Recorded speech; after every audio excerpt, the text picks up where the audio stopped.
Prezados internautas do site Crônica e Arte, estamos diante de um movimento da população, ou parte dela, que está contra o estabelecimento de novas prerrogativas para os parlamentares. Mas nós devemos ponderar com muito cuidado se essa parte da população realmente está certa ou está dando um tiro no próprio pé. Por que eu falo isso? Veja, a democracia, ela não é um sistema estável, de modo algum.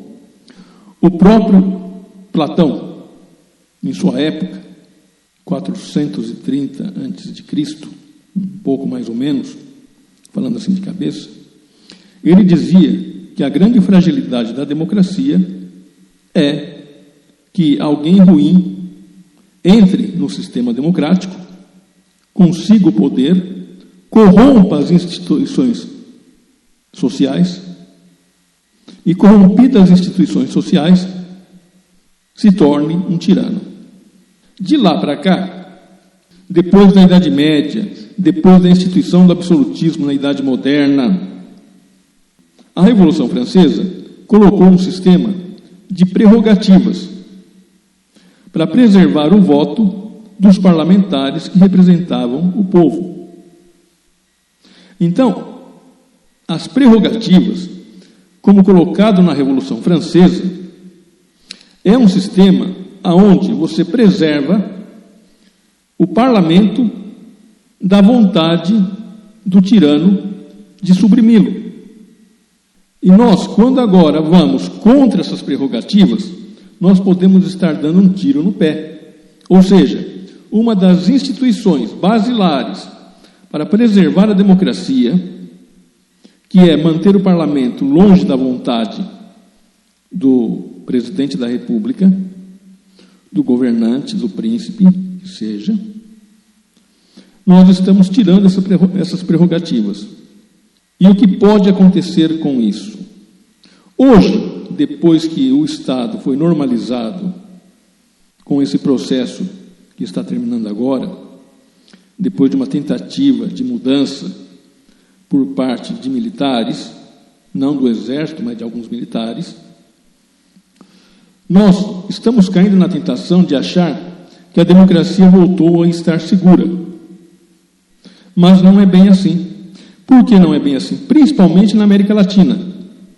Nós temos, aqui na América Latina, uma tradição militar, uma tradição de caudilhos, ou militares, ou senhores de terra.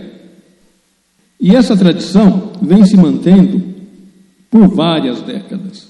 A nossa própria República, que foi proclamada em 1889, ela veio de um golpe de Estado contra a monarquia e contra o monarca, que na época era o Dom Pedro II. O exército, na época, descontente com o Dom Pedro II, obrigou o Marechal Deodoro, que era monarquista e era pró-Dom Pedro II, a aderir ao golpe porque ele era militar e fazia parte do exército. Depois disso, nós tivemos a Revolução de 30, que foi um golpe contra a eleição do Júlio Prestes, onde o Getúlio Vargas, Lindolfo Collor de Mello e os tenentes que o apoiavam não deixaram o Júlio Prestes tomar posse. Ele faz um governo provisório, não é impedido desse governo pela Revolução de 32. Depois, os comunistas tentam uma intentona comunista, os comunistas do exército tentam uma intentona comunista em 1935, são debelados. Os integralistas, que eram um misto de fascismo brasileiro, tentam um golpe contra o Getúlio em 37, são debelados. E, a partir desses dois golpes, um de militares comunistas, o outro de integralistas, ele usa isso como desculpa para fechar o regime. Ele fecha o regime e se alia ao fascismo italiano e ao nazismo alemão. Depois, ainda no Brasil, em 45 acaba a ditadura do Getúlio, começa uma democracia, e em 64 volta uma ditadura com aqueles tenentes que tinham apoiado o Getúlio, mais a imprensa, mais a OAB, mais a igreja e toda a sociedade civil. Porque o golpe de 64 foi um golpe civil-militar.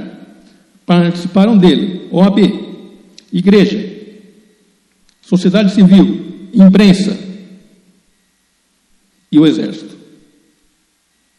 No fim ficou só o exército. Mas quem começou o golpe foi o senhor Carlos Lacerda, que, aliás, fez o mesmo movimento que fez o Carlos Bolsonaro, de ir nos Estados Unidos e atrair os Estados Unidos como apoiador do golpe de Estado. Só que na época Carlos Lacerda conseguiu, e dessa vez não teve muito sucesso Carlos Eduardo Bolsonaro. Certo? Eu sei que os bolsonaristas vão ficar bravos comigo, mas a realidade é a realidade. Não dá para esconder. Certo? Inclusive, essa atitude do Carlos Bolsonaro fez com que o próprio Bolsonaro, Jair Bolsonaro, perdesse crédito. Porque uma atitude dessa ou dá certo, ou se dá errado, perde crédito. Mas o bolsonarismo está resistindo, independente de qualquer outra coisa. E nós temos, então, uma direita que continua funcionando. E dentro dessa direita, nós não sabemos se existe uma extrema-direita, como geralmente se fala. Mas, se existir uma extrema-direita, e se existir um golpista que tente novamente e consiga dar o golpe, consiga realmente dar um golpe de Estado, o que pode acontecer? Se nós não tivermos uma prerrogativa parlamentar e esse golpista der um golpe como o Mussolini, Benito Mussolini, que o golpe do Benito Mussolini não foi um golpe militar, ele não era nem militar, ele era jornalista, certo? O Benito Mussolini, ele entra eleito com os artistas, com os cientistas sociais do lado dele. Ele, inclusive, era artista também, ele era jornalista também.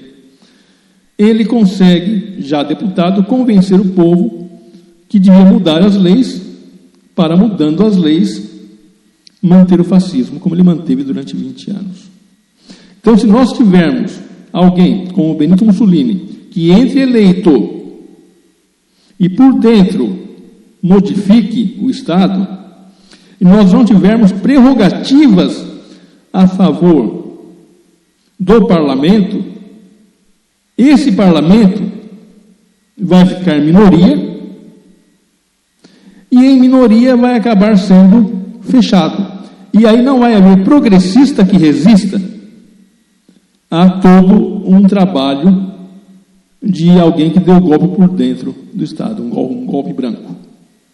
Então o risco é muito grande de você não colocar a prerrogativa e o parlamento não ficar imune à vontade de um presidente. Entrando um presidente, ou em 2026 ou 2030, que seja de extrema direita, ele pode agir como o Benito Mussolini e por dentro fechar o regime. E sem as prerrogativas do parlamento, o parlamento vai, quem falar contra, vai ser cassado. Exemplo disso, Benito Mussolini, que a partir de 26 fechou o parlamento, com leis em cima de leis, até fechar o parlamento. Ernesto Geisel, no pacote de abril, fechou o parlamento, porque o AI-5 foi de 68 a 75. E em 76 teve uma tentativa de golpe de Estado do Exército contra o Ernesto Geisel. Porque o Ernesto Geisel estava marchando para uma abertura lenta, gradual e restrita. Tinha parte do Exército que não queria. Entre essa parte do Exército estava o general Ednardo, do 2º Exército, o Silvio Frota e alguns capitães. Quando isso aconteceu, em 77, o Geisel, vendo que a oposição ia tomar espaço da Arena, porque nós tínhamos um bipartidarismo, MDB e a Arena. Então ele, para aumentar a força da Arena, ele põe o pacote de Abril e começa a caçar os deputados contra ele. Então vejam que, se nós não tomarmos cuidado, nós podemos voltar a ter um pacote de Abril, nós podemos voltar a ter um regime semelhante ao do fascismo italiano, que aliás foi copiado pelo Getúlio Vargas, foi copiado por Perón, foi copiado pelo Salazar, foi copiado na Grécia, foi copiado pelo Franco na Espanha, certo? O regime do Mussolini, pelo Hitler na Alemanha. Então nós temos que, não porque agora nós vencemos um problema, nós devemos pegar e descurar a questão. Nós devemos fortalecer o parlamento para que ninguém eleito possa, por dentro do governo, dar um golpe branco. O golpe branco é aquele que a pessoa entra e começa a mudar as instituições por dentro. E muito me assusta, eu que sou de origem italiana, sou italiano, sou brasileiro por opção, mas sou italiano, sou nascido na Itália, e que li sobre o regime do Mussolini, muito me assusta ver artistas junto com a política. Por quê? Porque exatamente o fascismo funcionou assim. O fascismo foi um partido e um regime que se infiltrou dentro do Estado, convencendo o povo através das artes e da mídia da época, que era cinema, teatro, rádio, a ficar. Ele convenceu o povo através dessa mídia a ficar. Para vocês terem uma ideia, na época do Benito Mussolini, ele criou o Festival Internacional de Veneza, de cinema. Ele pagava artistas como Totò, Anna Magnani, pagava cineastas como Vittorio De Sica, Fellini, certo? Todos eles eram pagos pelo regime do Mussolini, eram novos ainda, estavam começando na carreira artística. Eles eram pagos pelo regime do Mussolini para ou não falar mal ou falar bem indiretamente. Então, tome muito cuidado quando artistas se juntarem à política. E uma coisa me assusta muito, foi quando eu li em história italiana, que o Mussolini disse bem claro, o século XX e o século XXI ou vão ser séculos fascistas ou fascistizados. Isso ele disse em 1938. E parece que, infelizmente,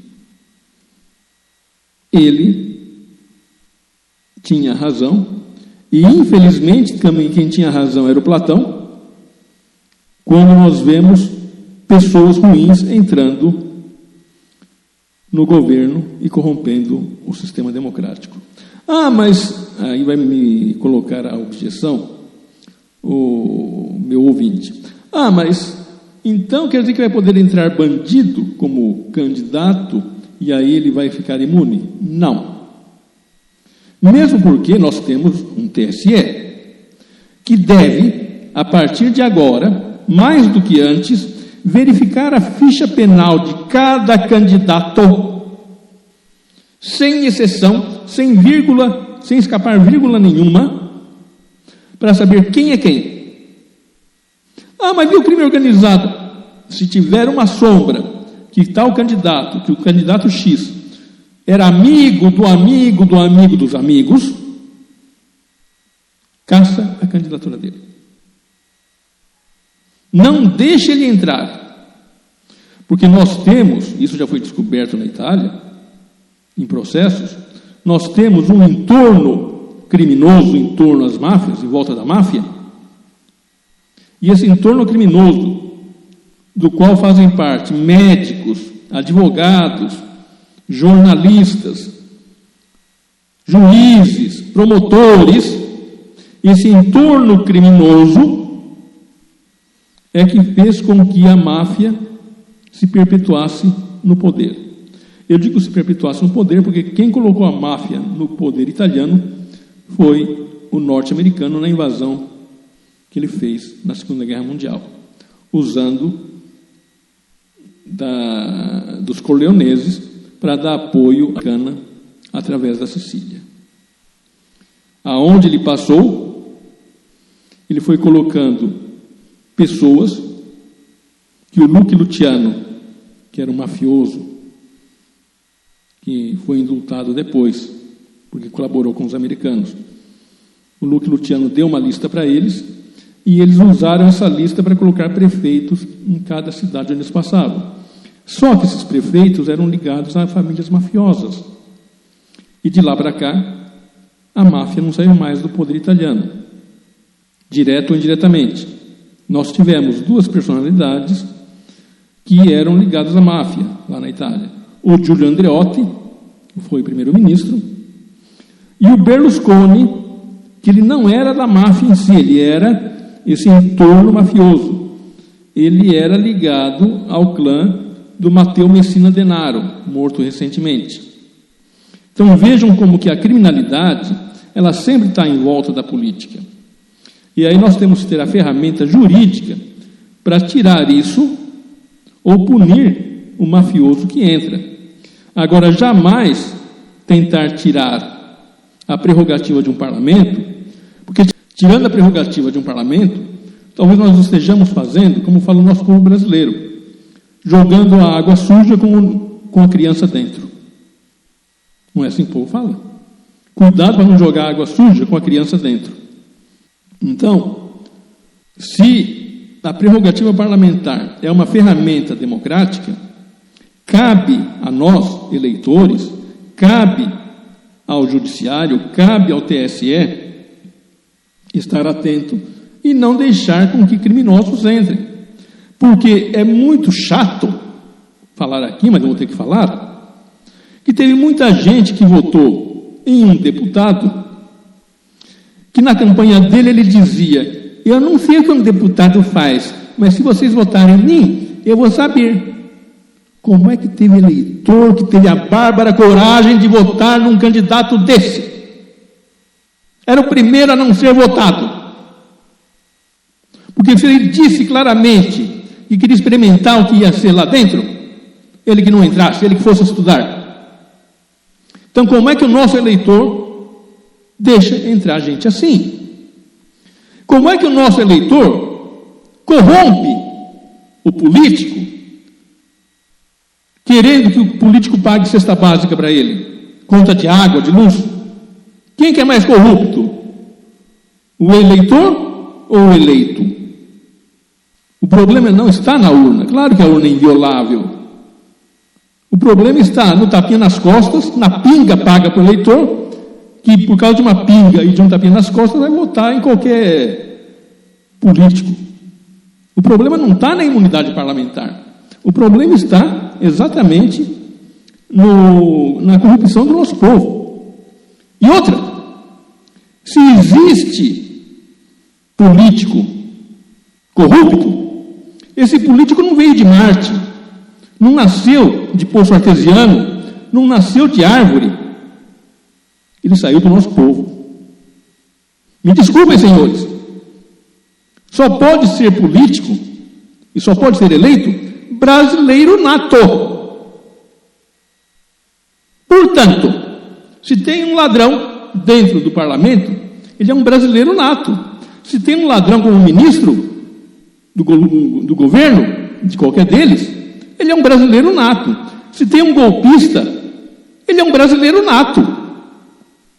Essa gente saiu do nosso povo, que é um tema que eu quero tratar depois.